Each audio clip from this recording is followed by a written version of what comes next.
Bom dia. Podemos abrir em Mateus 11 e eu vou ler de 2 a 6.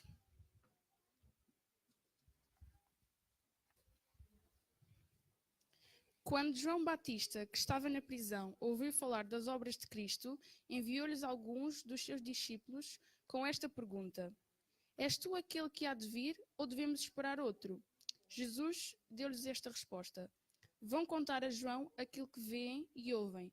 Os cegos veem, os coxos andam, os que têm lepra são curados, os surdos ouvem, os mortos são ressuscitados e aos pobres é anunciada a boa nova. Feliz aquele que não achar em mim motivo de escândalo. Agora, Mateus 10, eu vou ler de 5 a 8. Jesus enviou estes 12, dando-lhes as seguintes instruções: Não se desviem para o caminho dos pagãos, nem entrem em qualquer cidade dos samaritanos. Vão antes ter com as ovelhas perdidas do povo de Israel. Pelo caminho anunciem que o reino dos céus está a chegar. Curem os que estão doentes, purifiquem os leprosos, ressuscitem os mortos e expulsem os espíritos maus. Recebam de graça, deem de graça.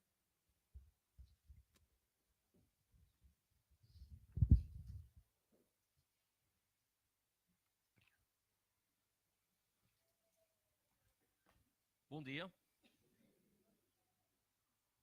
É bom estar convosco, sempre. E estas oportunidades que temos de estar aqui domingo, todos juntos, para louvarmos a Deus em conjunto, orarmos em conjunto e ouvirmos a sua palavra em conjunto, são momentos preciosos, momentos mesmo preciosos, em que podemos também parar um pouco e a nossa fé, que muitas vezes no nosso local de trabalho, no nosso local de estudo, é vivida de forma às vezes demasiado individual. Muitas vezes a responsabilidade não é nossa, simplesmente as pessoas à nossa volta não partilham a mesma fé que nós, e então este momento de comunhão e de comunidade são absolutamente cruciais. Então há que valorizar mesmo muito este momento que passamos aqui juntos. Sabem que uma das coisas que me faz mais confusão é, pensando um pouco nesta cultura que se vive na Europa, muito cética, não é?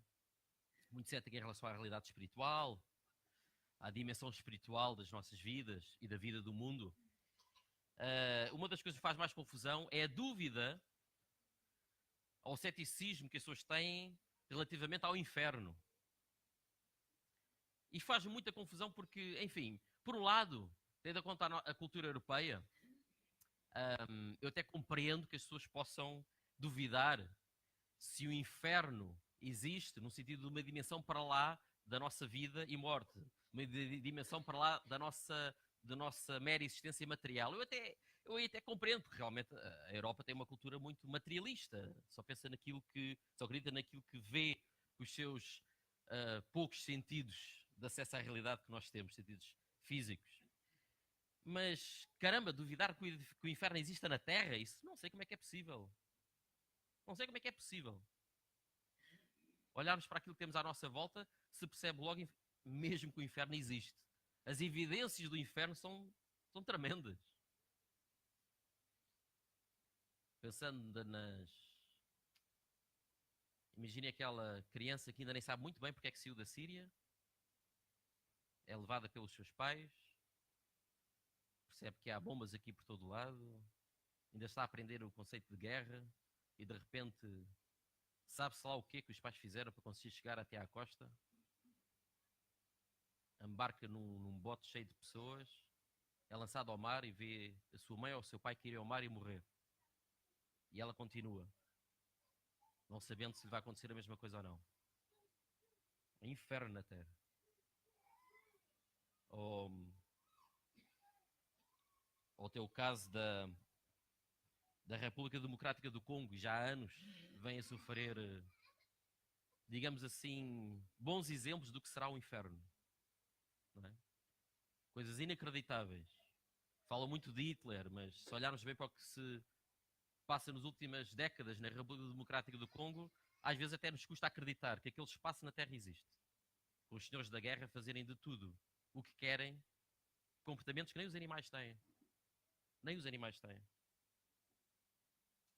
Ou pensar que em pleno século XXI ainda é possível, depois de um terremoto e de um tsunami, perceber que não aprendemos nada com 2004 e continuam-se a construir casas na Ásia sem, e com o dinheiro que existe, espalhado ao longo do nosso planeta, uma economia florescente a nível da produção de riqueza, e é possível ainda construir casas que não têm nada de antissísmicas e sem nenhum aviso contra o tsunami, como acontecem na maioria dos países da Ásia.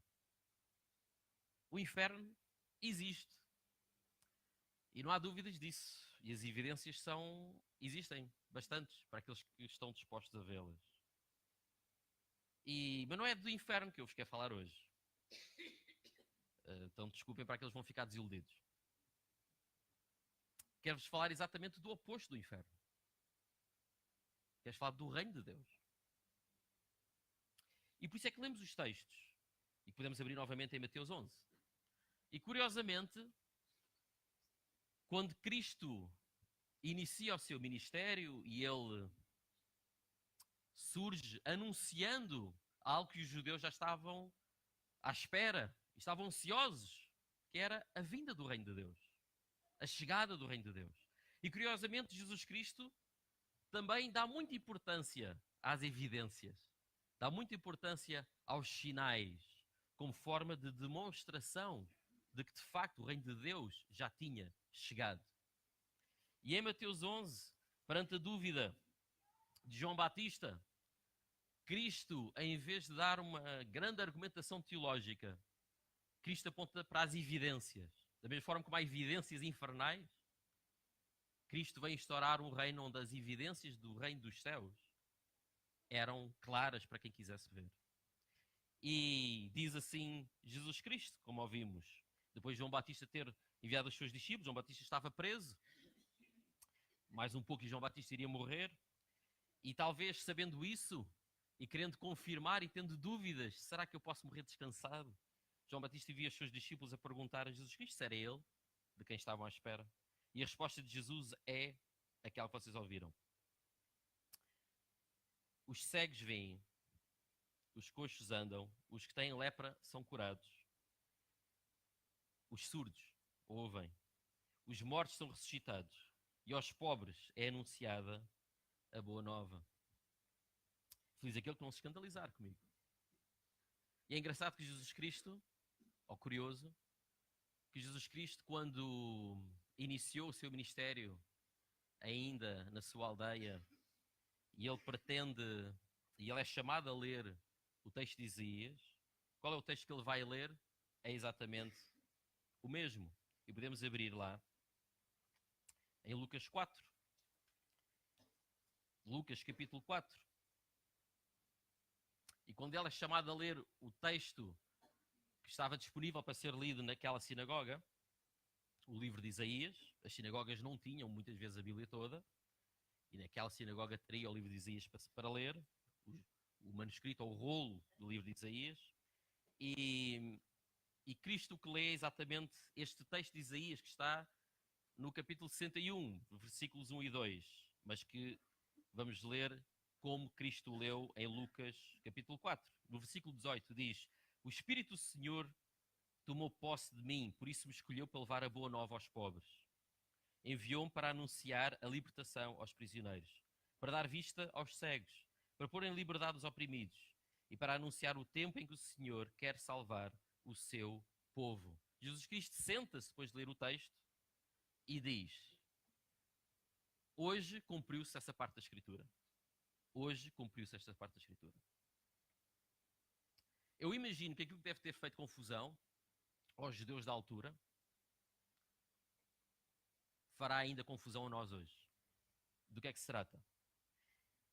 É que os judeus nunca duvidaram que Deus continuasse ativo no mundo. Deus, para os judeus, Deus continuava a moldar a história. Estava presente na vida do povo de Israel. E, no entanto, isso não era o reino de Deus. Deus estava lá, Deus conduziu o povo no Egito, Deus conduziu o povo no deserto. O povo é que não se conduziu bem, mas Deus bem tentou conduzir, não é? Deus levou o povo à terra prometida. Na terra prometida, Deus continuava ativo, seja apontando para o caminho certo, seja corrigindo os erros, às vezes, da única forma que o povo compreenderia, que era sofrendo as consequências do seu pecado, etc, etc, etc. Deus sempre esteve ativo, mas isso não era, com certeza, aquilo que os judeus esperavam como reino de Deus, ou reino dos céus. Por reino dos céus, o povo estava à espera dessa tal libertação final. Fosse ela a libertação do povo do jugo do Império Romano, seja libertação do pecado. Os judeus compreendiam, olhavam para o mundo e, tendo em conta a sua cosmovisão, eles compreendiam que não eram só nas estruturas políticas e económicas que as coisas estavam a correr mal, era a própria estrutura da realidade. A estrutura da realidade estava impregnada de pecado. Digamos que todo o ser, após o pecado, não se conduz para o fim ao qual Cristo criou o mundo. Deus criou o mundo. E os judeus estavam à espera desta renovação de todas as coisas. E ouve então Jesus Cristo dizer esta profecia que nós sabemos, que surge no profeta Isaías, acerca da vinda do reino de Deus, está-se a cumprir agora. Mas este agora é diferente daquilo que eles esperavam. Porque as estruturas infernais não desapareceram ao mesmo tempo em que chegou o reino de Deus tão esperado. Elas vieram lado a lado. Lado a lado. O reino de Deus chegou. Mas ao mesmo tempo, as estruturas do inferno continuaram presentes. Isto também abalou bastante a igreja primitiva. Durante muito tempo a igreja primitiva, a igreja inicial, estava à espera que o reino de Deus viesse logo ali. E tiveram algumas dificuldades em compreender o que Cristo estava a dizer, que o reino de Deus já tinha chegado. Já tinha chegado. E que apesar de continuarem à espera da segunda vinda de Jesus e da vinda final de Jesus, o reino de Deus não era algo que eles deveriam esperar, já cá estava no meio dele. E estava de uma forma que a igreja primitiva teve dificuldades em assumir e em viver. Mas que foi aos poucos, foi compreendendo a sua missão. E foi vivendo essa mesma missão. E porquê é que teve dificuldades? Em grande medida, porque Cristo, depois de inaugurar o reino dos céus, e de aparentemente tudo continuar igual, ele faz uma outra coisa, que é ascender aos céus e deixar-nos a nós como seus representantes. O que dificultou talvez ainda mais a nossa compreensão. Porque afinal o reino de Deus chegou, está já presente no meio de nós, mas está presente no meio de nós e através da igreja. Através de cada um de nós. E podemos apenas virar a página de Mateus, virar a página para trás, e em Mateus 10, o outro texto, que também ouvimos a sua leitura, nos diz exatamente isto. É que apesar de Deus sempre ter estado ativo ao longo de toda a história do mundo, chegou um momento especial e diferente. Cristo, segundo o poder que ele próprio tinha, ele transfere esse poder para a igreja. Para que a igreja também possa manifestar as evidências de que o reino de Deus tinha chegado. E em Mateus 10 vemos exatamente isto. Aliás, até antes, foi um texto que não lemos, mas em Mateus 10:1, podemos ler agora, Cristo, quando chama aos 12, ele não os chama apenas para o seguir, ele faz mais qualquer coisa. E o que é que ele faz? Jesus, Deus, como diz aqui em Mateus 10:1, chamando para junto de si os seus 12 discípulos, Jesus deu-lhes poder para expulsarem espíritos maus e curarem toda a espécie de doenças e enfermidades. E é então que depois deste poder dado aos discípulos, no versículo 5, Jesus envia então os 12, depois de lhe dar algumas instruções específicas para esta sua primeira missão, diz que para ir para as cidades, versículo 7, pelo caminho anunciem que o reino de Deus está a chegar, ou neste caso o reino dos céus, era a forma que Mateus tinha para para designar o reino de Deus, era o reino dos céus. E, no versículo 8, cura os que têm lepra e os que têm outras doenças, ressuscitem os mortos e expulsem os espíritos maus. Isto é, a igreja vai manifestar as evidências do reino da mesma forma como Cristo manifestou as evidências do reino. As evidências de que o reino de Deus tinha chegado. E não é por causa de nós estarmos numa igreja batista e não numa igreja pentecostal que eu vou dar o seguinte esclarecimento. Podíamos terminar aqui e dizer e perceber que parte da manifestação das evidências do reino é a expulsão de espíritos maus e a cura de enfermidades. Eu não vou tratar desse aspecto. Eu vou tratar de um outro aspecto. Do aspecto como a igreja também percebeu o que é que seriam estas manifestações e evidências de que o reino de Deus já estava entre eles. E como vocês bem estão recordados, mas eu não vou ler, mas podem ler em todo o capítulo 4 de Atos, a igreja compreendeu que apesar de ter recebido o poder de ministrar milagres, ações sobrenaturais, que demonstravam que alguma coisa diferente estava a chegar, a igreja percebeu que estes milagres, contudo, muito mais do que movidos pela compaixão de Jesus, tinham uma agenda específica. E a agenda era demonstrar os novos valores deste novo reino que tinha chegado. Os milagres, se nós olharmos bem, os milagres, ou as pessoas que recebiam estes milagres, eram as pessoas mais frágeis da sociedade. Mais frágeis.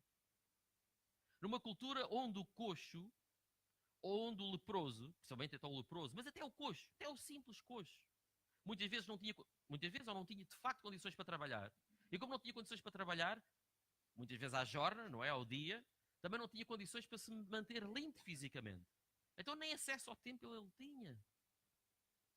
Para nós hoje a cura de enfermidades tem a ver com uma questão de conseguir levar a sua vida para a frente. Mas alguns de nós também experimentam esta outra dimensão que é, perante a enfermidade eu não consigo trabalhar.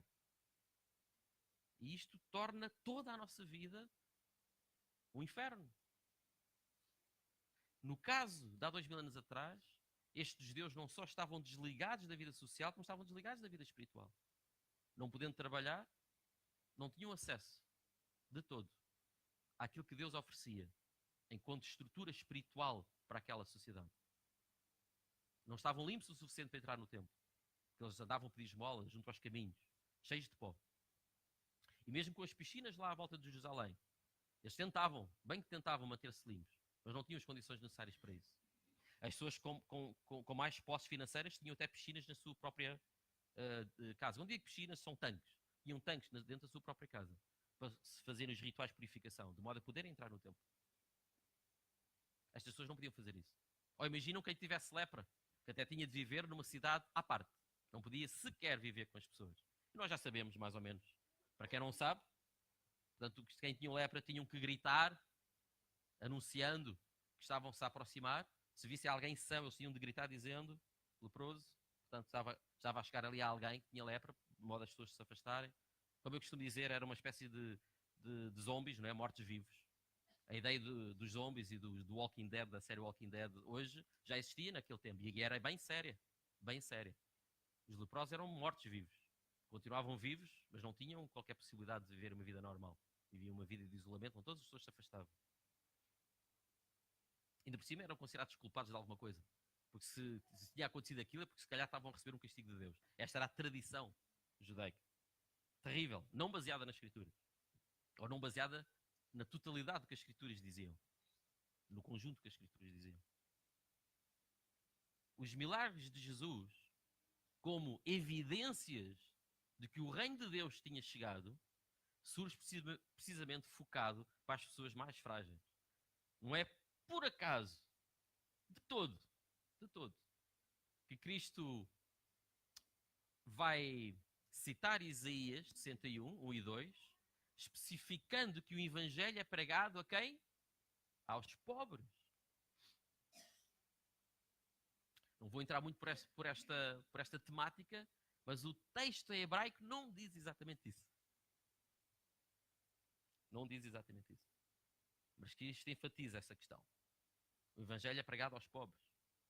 Às vezes esquecemos até do que diz Tiago. Vamos abrir só em Tiago, capítulo 2.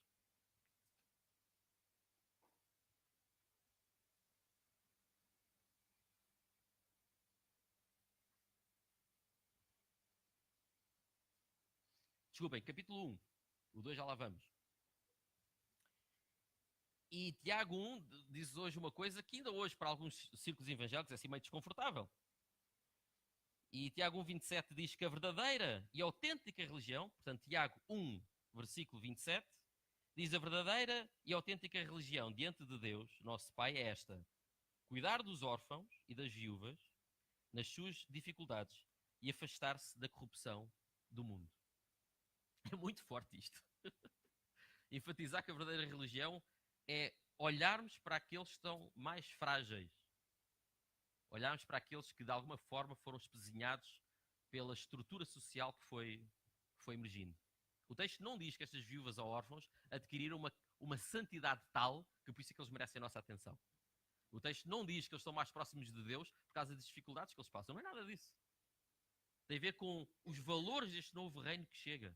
E este novo reino que chega, ao contrário do que o Império Romano instituía, não tem a ver com os mais fortes. Antigamente, no Império Romano, isso existia relacionado a todas as estruturas da vida, não é? O senhor e o escravo, a relação entre senhor e escravo, entre o conquistador e o conquistado, é a relação sempre de quem podia, do mais forte. Hoje em dia, nós temos uma grande mistura.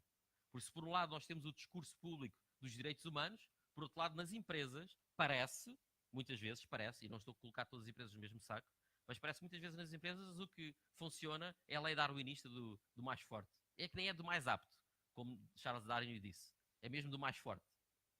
Mesmo do mais forte. O Império Romano continua. A estrutura do Império Romano continua. Só que agora já não é com lança nem escudo. É de uma outra forma. Os valores do reino são completamente diferentes. Completamente diferentes.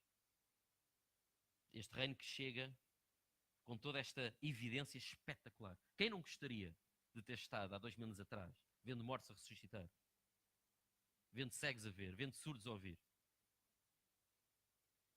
e vendo o Evangelho ser pregado aos pobres? Quem não gostaria?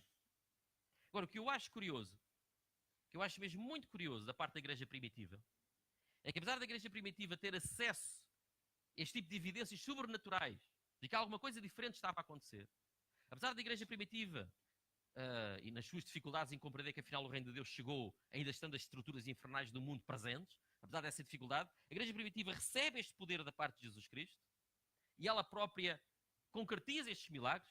Paulo, Pedro, e até fora do círculo dos discípulos, até fora do círculo dos discípulos próprios de Jesus, estes milagres aconteciam a quem pregasse o Evangelho, a quem anunciasse que alguma coisa nova estava a acontecer, que o reino estava a chegar. E os milagres aconteciam. Mas apesar disto, uma coisa que eu acho muito curiosa é que a igreja não passou a depender das manifestações sobrenaturais das evidências do reino. O que é que eu quero dizer com isto? Abram-no novamente em Tiago.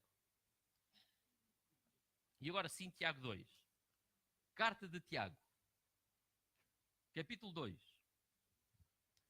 Os versículos 15 e os versículos 16. Tiago esclarece à igreja que há um erro que a igreja não poderia cometer. Qual seria esse erro? Vamos ler então. Tiago 2, versículo 15 e versículo 16. Imaginem que algum irmão ou irmã não tem nada que vestir e lhe falta o necessário para comer, cada dia.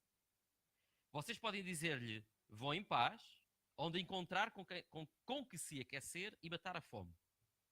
E termina com esta pergunta: mas se não lhes dão aquilo de que eles precisam, de que valem essas boas palavras?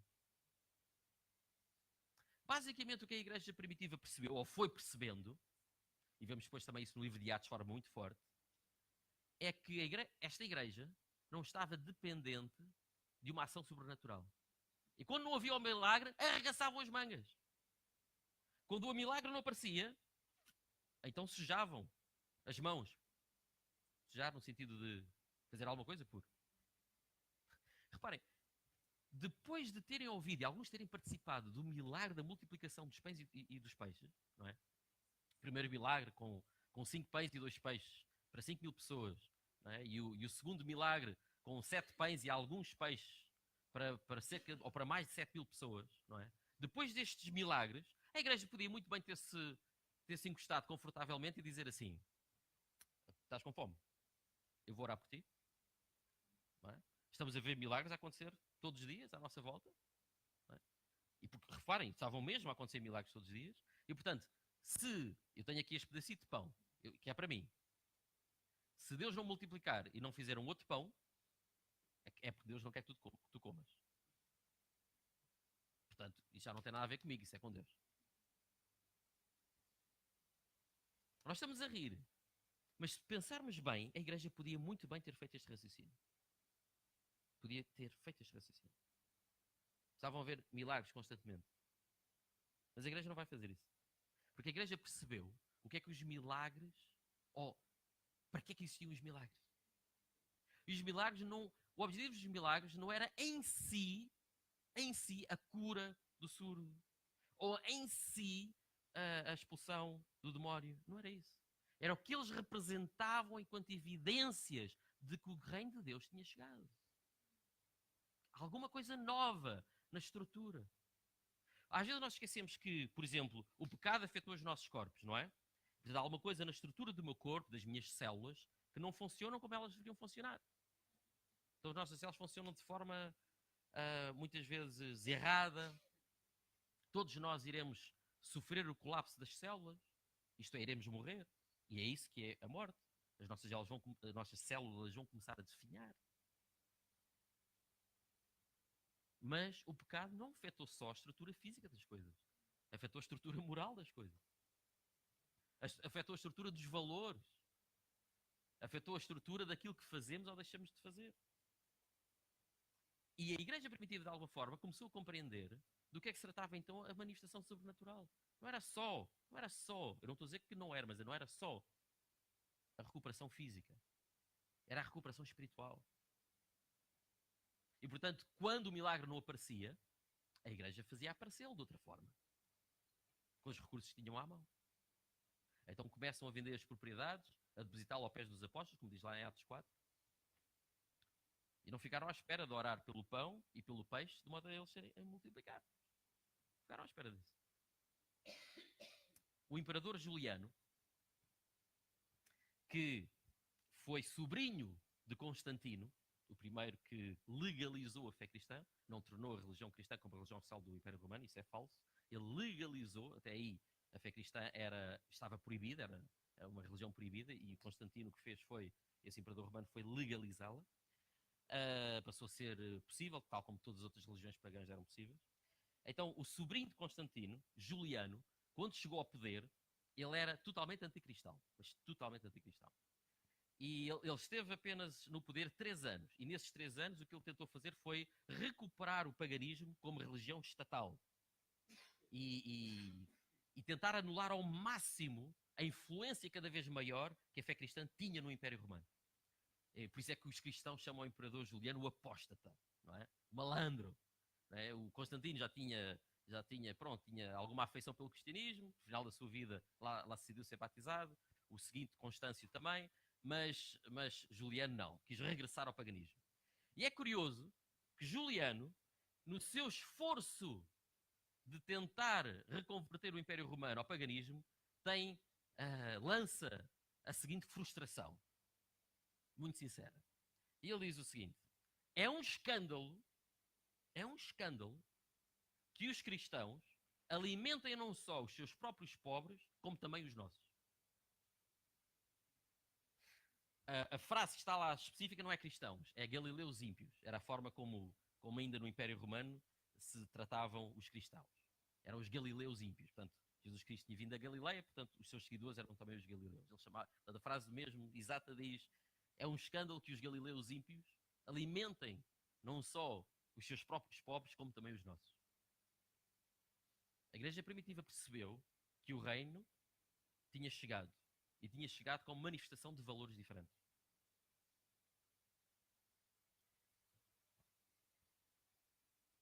Qual o nosso papel neste novo reino? Se tivesse sido Cristo apenas a fazer isto, seria mais fácil para nós. O problema é, como vimos em Mateus 10, esse poder também nos foi dado. Esse poder também nos foi dado. E citando um herói da Marvel, vocês já deverão adivinhar qual é, neste caso não é o herói, é o pai dele, junto com um grande poder veio uma grande responsabilidade, não é? Homem-Aranha, isto aqui para os mais aficionados, para os geeks da cultura pop, não é? Juntamente com um grande poder veio uma grande responsabilidade. E foi exatamente o que aconteceu connosco. Juntamente com um grande poder veio uma grande responsabilidade. Quer dizer que o reino de Deus já nos foi dado as condições necessárias para podermos viver nele. As estruturas infernais do mundo, elas continuam até à segunda vinda de Jesus. Elas continuam. Os demónios continuam para ser expulsos. As enfermidades continuam. E agora já perceberam que eu estou a usar aqui tanto expulsão de demónios como enfermidades num sentido duplo. Tanto real como metafórico. E o reino de Deus não surge como espaço local, como o Vaticano, por exemplo, como espaço local, ou como esta parte do templo, não é? Como igreja, mas somos nós. Somos nós o reino de Deus. Somos nós a manifestação do reino de Deus.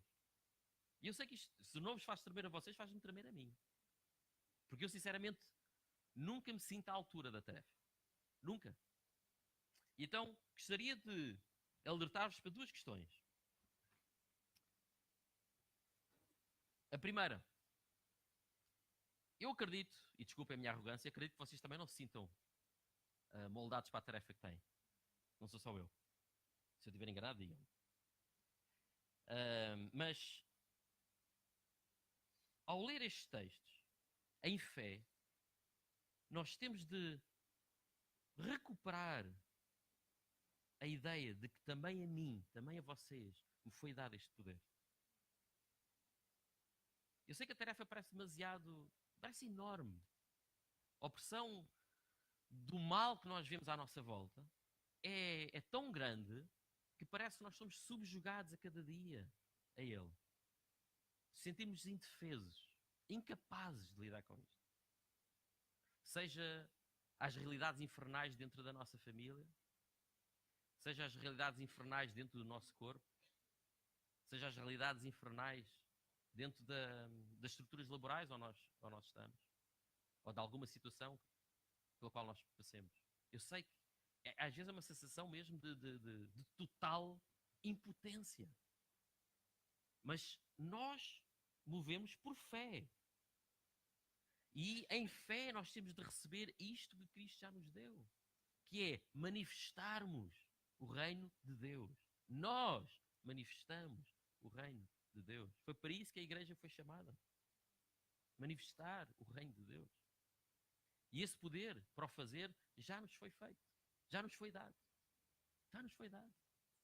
Mas nós não nos movemos por aquilo que vemos. E aquilo que vemos muitas vezes é o nosso pecado. E essa é a nossa incapacidade. Se às vezes nós não conseguimos lidar com realidades infernais da nossa própria vida, como é que vamos conseguir lidar com realidades infernais do mundo à nossa volta? Eu sei que às vezes é muito desmotivador. Mas nós agimos por fé. E a cada dia nós regressamos a esta verdade de que o poder já nos foi dado. Que a realidade de Cristo em nós já lá está. Já lá está. E aquilo que parece uma montanha demasiado alta, incapaz de nós podermos subir, incapaz de nós podermos confrontar. Então recordamos. Cristo já nos deu. Cristo chamou-nos, tal como chamou aos 12. E já nos deu esse mesmo poder. Que realidades? E esta é a segunda parte que eu gostaria de falar convosco. Que realidades? Que demónios é que habitam à nossa volta? Que enfermidades é que habitam o vosso local de trabalho?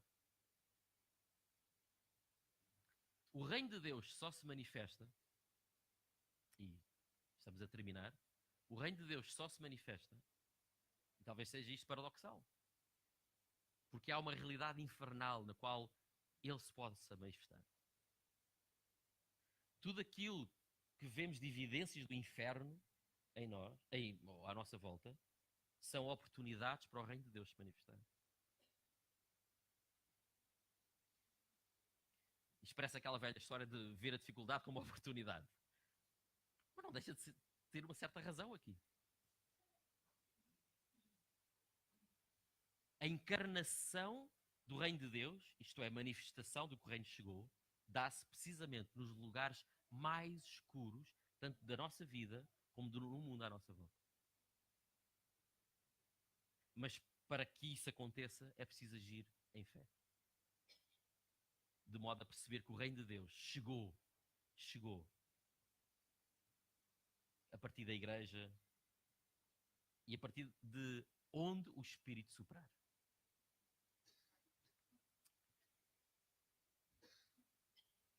Não sei se vocês estiveram atentos aos vencedores do Prémio Nobel da Paz. E portanto, 2 vencedores, Nadia Murad, que tornou-se uma ativista pelo aquilo que lhe aconteceu, as repetidas violações da qual sofreu no Estado Islâmico, não é? Onde era vendida. E eu li uma entrevista dela. Eu já a conhecia, mas sabem como é que é isto, não é? Nós às vezes não ligamos se não acontecer alguma coisa destas, não é? Se não acontecer algo que a coloque no olhar do mundo, e o Prémio Nobel claramente fez. Então fui ver algumas coisas e uma das coisas que me impressionou foi ela, por exemplo, ter percebido que ela experimentou o inferno de uma forma muito tangível.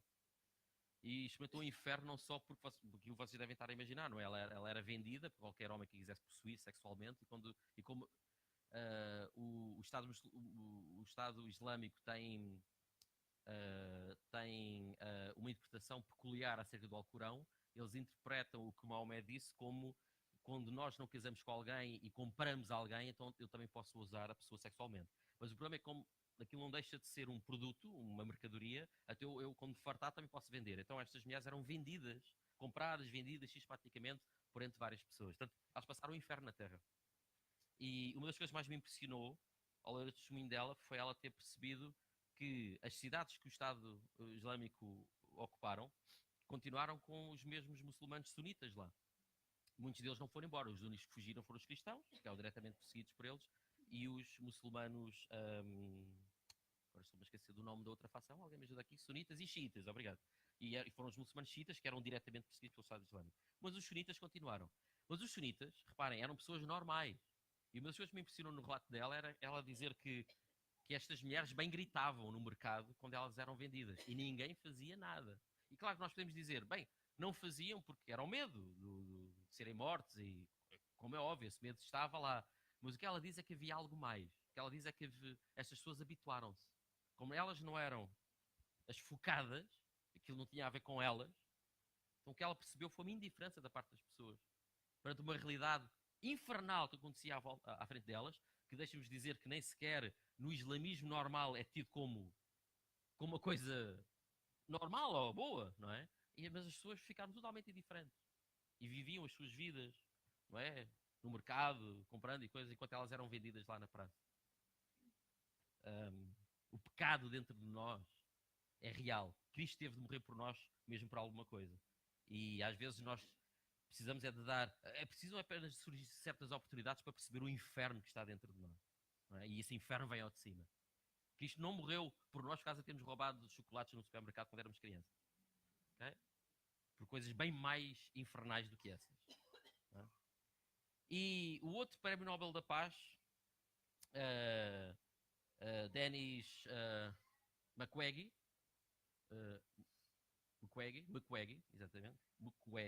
exatamente, que é um caso muito curioso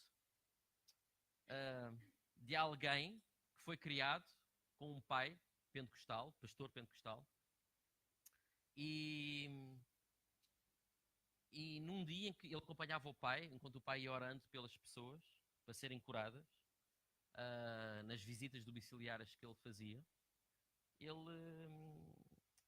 um dia perguntou ao pai, mas temos visto coisas a acontecer, ele viu coisas interessantíssimas a acontecer, se calhar que alguns de nós nunca vimos, mas apesar de ele ter visto milagres, ele ainda assim fez a seguinte pergunta ao pai. Reparem, apesar de ele ter visto milagres, ainda assim ele fez a pergunta ao pai.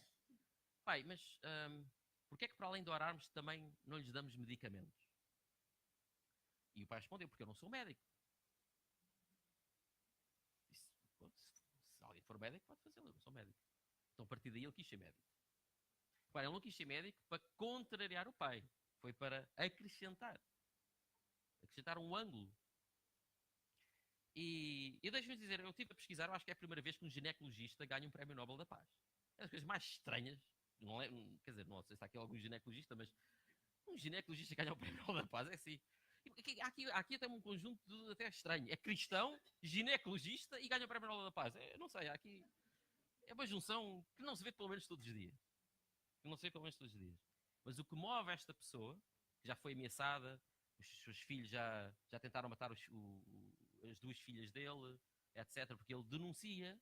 E o que move esta pessoa é restaurar fisicamente as mulheres que ficaram com o corpo completamente arrebentado a partir de violações sucessivas que a República Democrática do Congo se realiza como arma de guerra. Arma de humilhação para certas etnias e forma de controlo pelo medo. E a tarefa dele, enquanto ginecologista, é recuperar os corpos destas mulheres. Mas não só. Ele decidiu colocar a boca no trombone e dizer que a comunidade internacional tem que fazer alguma coisa contra isto. Não podemos continuar a fechar os olhos. E por causa disso é que ele agora, a família dele anda a ser perseguida. E quando eu ouvi a história destas pessoas, mas especialmente agora falando deste cristão, do Dr. Dennis Mukwege, eu vejo aqui um exemplo claro da forma como ele, vivendo num ambiente de milagres, ele ainda assim arregaçou as mangas para estudar, tornar-se médico, primeiro pediatra, mas depois percebeu que a realidade à sua volta tinha muito a ver com mulheres que eram violadas constantemente. Então foi estudar ginecologia para poder fazer alguma coisa contra isso. Nós não temos de ser médicos. E duvido, espero que alguns de vocês ganhem o Prémio Nobel da Paz ou outro qualquer, mas nós não temos que ganhar estes prémios para arregaçarmos as mangas. Muitos de nós, tudo aquilo que fizermos vai estar escondido. Não vai estar debaixo das luzes no holofote. E, aliás, estas pessoas ganharam estes prémios porque o que elas fizeram não foi para ganhar nenhum prémio. E por isso é que elas ganharam o prémio. E nós também somos chamados a arregaçar as mangas e a perceber que é em nós que se manifesta o reino de Deus. Não está nas nossas forças, não está na nossa capacidade, está no poder que já nos foi dado por Cristo para o fazer. Podemos orar.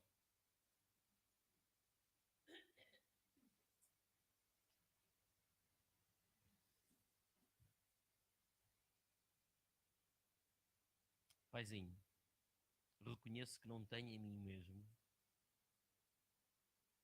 nem capacidade, às vezes até posso dizer motivação, acima de tudo criatividade, ou talvez não tenha em mim a fé necessária para poder dar o passo, Senhor, mas é isso que eu quero em fé dizer que já tenho. Obrigado, Pai. Obrigado, Senhor, por esta imensa responsabilidade, porque não vem de mim e não tem a ver com as minhas características, mas tem a ver com algo que tu já me deste a mim e aos meus irmãos. Senhor, ajuda-nos a viver esta realidade do Reino de Deus a manifestar-se através da Igreja. No nome de Jesus. Amém.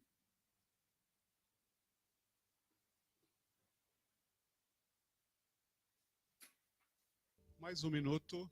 Vamos só ter um momento de reflexão final, tá bem? Vamos fechar nossos olhos, pensar um pouco diante do Senhor, de tudo que nós ouvimos nesta manhã.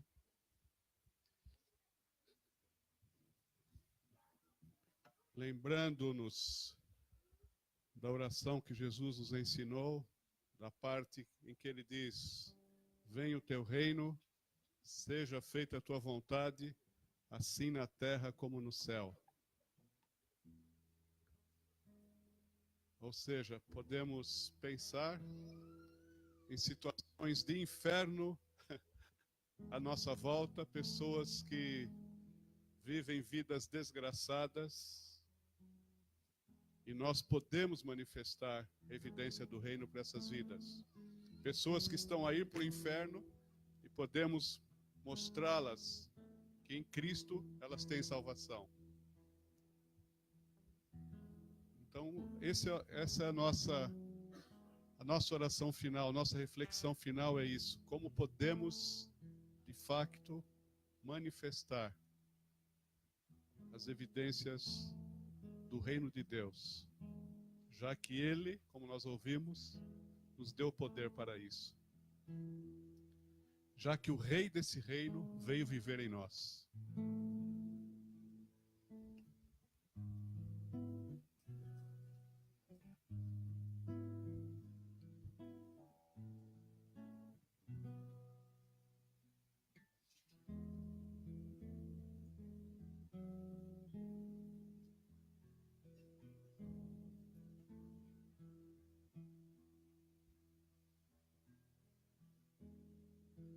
Senhor, não permita que saiamos daqui e continuemos os mesmos, mas que Teu Espírito toque o mais profundo do nosso ser com a Tua palavra e que possamos ser agentes do reino de Deus. Este reino que já está presente e que um dia vamos experimentar na sua completude. Obrigado porque Jesus é o Rei desse reino e Ele vive em nós. Louvamos o nome do Senhor, cheios de gratidão por pertencermos ao reino de Jesus. Queremos expressá-lo onde estivermos, para que assim como é no céu, seja também na terra. Para que haja libertação do inferno, que tantas pessoas vivem. Em Teu nome, Jesus. Em Teu nome, Jesus. Amém e amém. Bom domingo a todos. Foi bom estarmos juntos. Obrigado, Armando e Mitó, pela visita. Deus abençoe a todos. Vão em paz.